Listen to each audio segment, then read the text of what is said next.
Hi there again. This is Ken Heron, and I'm talking to you from my back porch. You might hear the rain because it's raining out here, and it's a little cooler, you might notice, because the fans are not turning. But something I've come across is just so strongly on my mind, I don't want to wait to talk to you about it.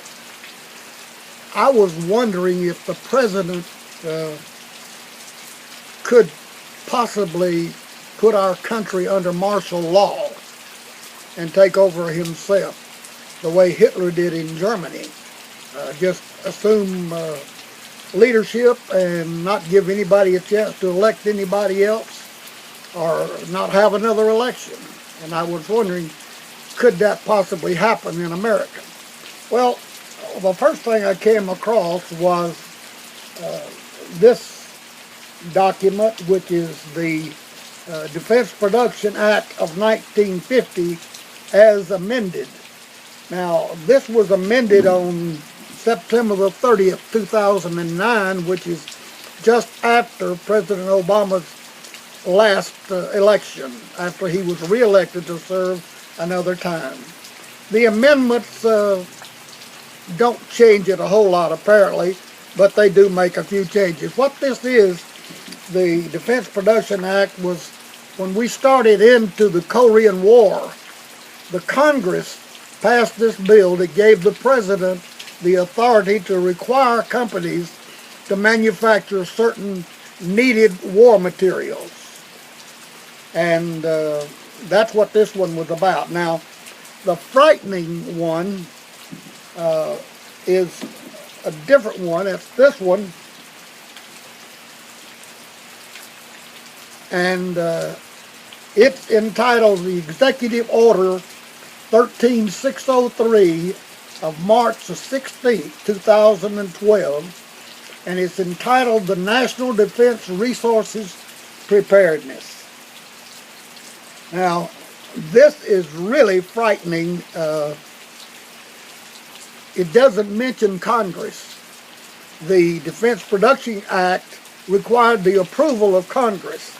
This document, which is an executive order, which has the same, as far as I know, has the same power as an act passed by Congress.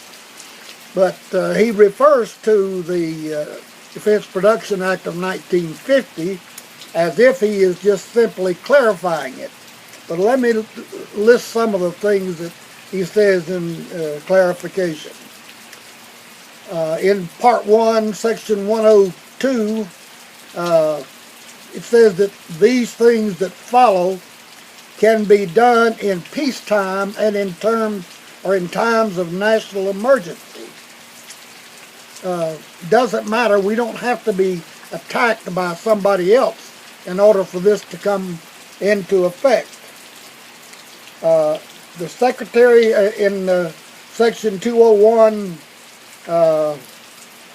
B, it says the Secretary of each agency delegated authority under subsection A of this section shall plan for and issue regulations to prioritize and allocate resources and establish standards and procedures by which the authority shall be used to promote the national defense under both emergency and non-emergency conditions.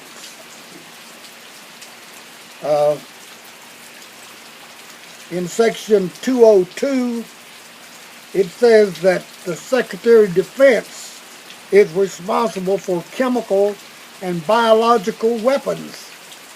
I didn't know we allowed ourselves to have any of those. In Section 302, in Section 303, it says that each one of the secretaries that is a part of this can require or has the authority to nationalize any manufacturing facility that it chooses.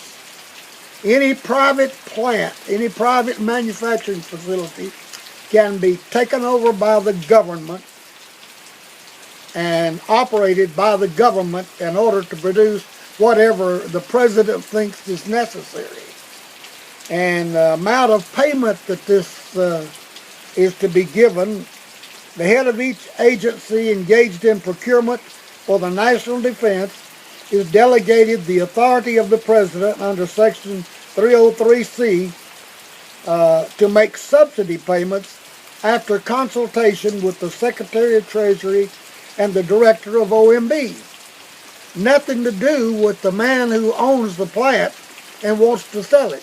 They decide how much they're going to pay for it, and that's what they pay, and you can't do anything about it.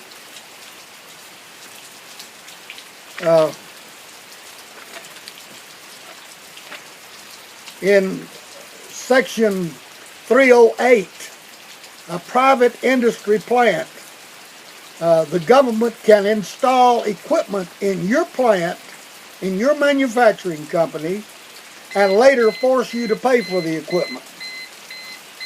And I had a timer, but it's going over. Then the real odd thing is that people-wise, they're going to organize a National Defense Executive Reserve. People can be made to serve in whatever place the government wants them as private executives. And it says in Section 502, to employ persons of outstanding experience and ability without compensation. Going to make you work without being paid. They have that authority.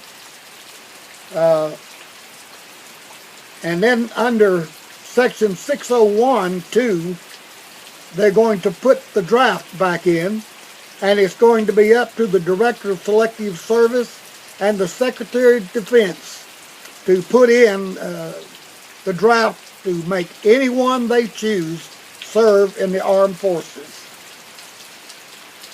That is the most scary thing that I've come across in any government regulation. And I have given you the places that you can look these up on the internet and pull them up and print them out for yourself and see them.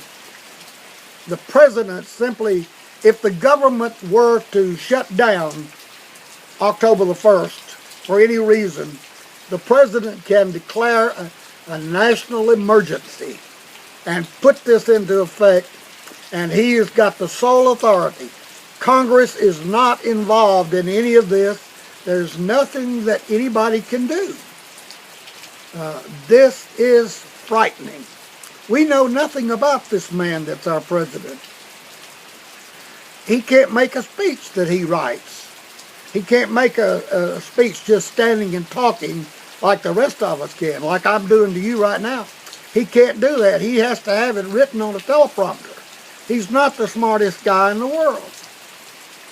But he and his backers have figured out a way to take over our country if we are not very careful. God bless you. And God bless the United States of America and protect us from this act and this executive order that he has put out.